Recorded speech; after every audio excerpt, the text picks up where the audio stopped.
In the shadowed corners of an isolated forest, where ancient trees whispered secrets to the wind, there lurked a tale whispered in hushed tones around campfires, the legend of the rogue wolf. As dusk descended, casting an eerie glow through the dense canopy, a group of weary travelers stumbled upon the forest's edge. Unbeknownst to them, they were trespassing upon the domain of the rogue, a creature born of darkness and despair. At first, the forest seemed tranquil, its silence broken only by the occasional rustle of leaves. But as night draped its cloak over the land, a low growl echoed from the depths of the woods. The travelers froze, their hearts pounding in their chests. Suddenly, from the shadows, emerged a creature unlike any they had seen. A wolf, but twisted and contorted, its fur matted and eyes gleaming with malice. With a blood-curdling howl, it lunged forward, teeth bared in a vicious snarl. Panic engulfed the travelers as they scrambled to escape the creature's relentless pursuit. Branches tore at their clothes, roots threatened to trip their fleeing feet, but still, the rogue wolf drew ever closer, its breath hot on their heels. As they stumbled into a clearing, a glimmer of hope flickered in their hearts. But their relief was short-lived, for the clearing was not a sanctuary but a trap, a circle of gnarled trees, their twisted branches forming a prison from which there was no escape. With nowhere left to run, the travelers turned to face their tormentor, their fear palpable in the air. And as the rogue wolf closed in for the kill, their screams mingled with the howling wind, a haunting melody that echoed through the forest, a warning to all who dared to wander into its dark embrace.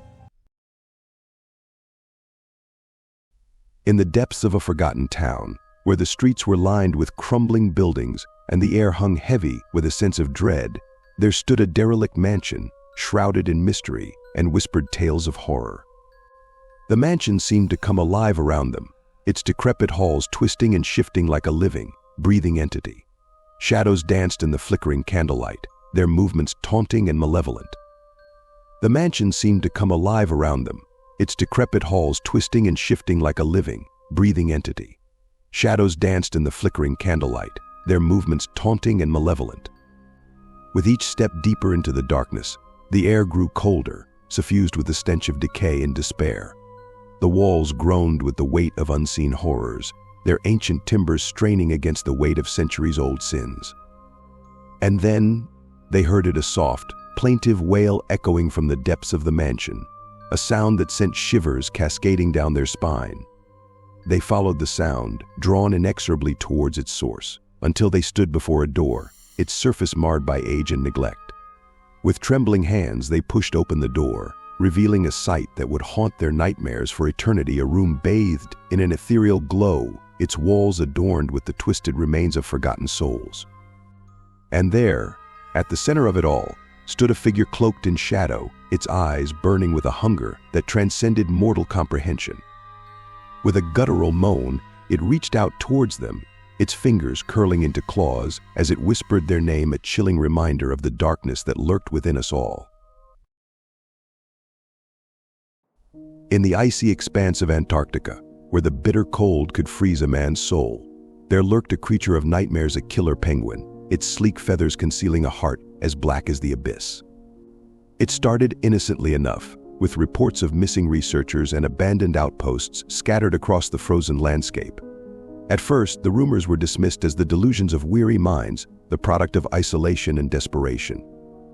But as the days turned to weeks and the weeks to months, a pattern emerged, a trail of destruction leading back to the heart of the Antarctic wilderness. And at the center of it all stood the killer penguin, its beady eyes gleaming with malevolent intent. No one knew how it had come to be, this twisted aberration of nature, but one thing was clear: it was relentless in its pursuit of bloodshed. It stalked its prey with a cunning born of instinct, striking without warning and leaving nothing but death in its wake. Those who dared to cross its path soon learned the true meaning of fear, their screams echoing across the frozen wasteland as they fell victim to its merciless wrath. And as the body count mounted, so too did the terror that gripped the hearts of those who remained. But even in the face of such horror, there were those who refused to be cowed. Armed with little more than their wits and a desperate determination to survive, they set out to confront the killer penguin, to put an end to its reign of terror once and for all. And so, in the desolate reaches of Antarctica, a battle raged between man and beast, a battle for survival, for redemption, and for the very soul of a land gripped by darkness. And as the icy winds howled their lament, only time would tell who would emerge victorious from the frozen depths of despair. In the dense jungles of a forgotten land, where the ancient trees whispered secrets to those who dared to listen, there dwelled a creature of unparalleled intelligence, a chimp, whose cunning surpassed even that of the most cunning of men. For years it had watched from the shadows as humanity encroached upon its domain, their arrogance blinding them to the danger that lurked just beyond the edge of their civilization. But when the tipping point came, when the chimp could bear their ignorance no longer, it rose from the depths of the jungle like a vengeful spirit, its eyes burning with a righteous fury. With a single, decisive blow, it struck out against its oppressors, unleashing a wave of terror and destruction the likes of which the world had never seen. Cities fell like dominoes before its might, their streets stained with the blood of millions as the chimp's wrath knew no bounds. But it was not enough for the chimp to simply wreak havoc upon the world. It sought to make humanity suffer, to make them pay for their sins against nature. And so it devised a plan so diabolical, so utterly devastating, that none could hope to stand against it. With a cunning born of centuries of evolution, the chimp engineered a plague, a virus so deadly, so contagious, that it swept across the globe like wildfire, leaving death and despair in its wake. And as the bodies piled high and the world descended into chaos, the chimp watched from the safety of its jungle fortress, a silent witness to the downfall of civilization. In the end, there were none left to challenge its supremacy, none left to defy its will. For in the heart of the jungle, the chimp reigned supreme, a king among beasts, a harbinger of destruction, and a reminder of the folly of mankind's hubris.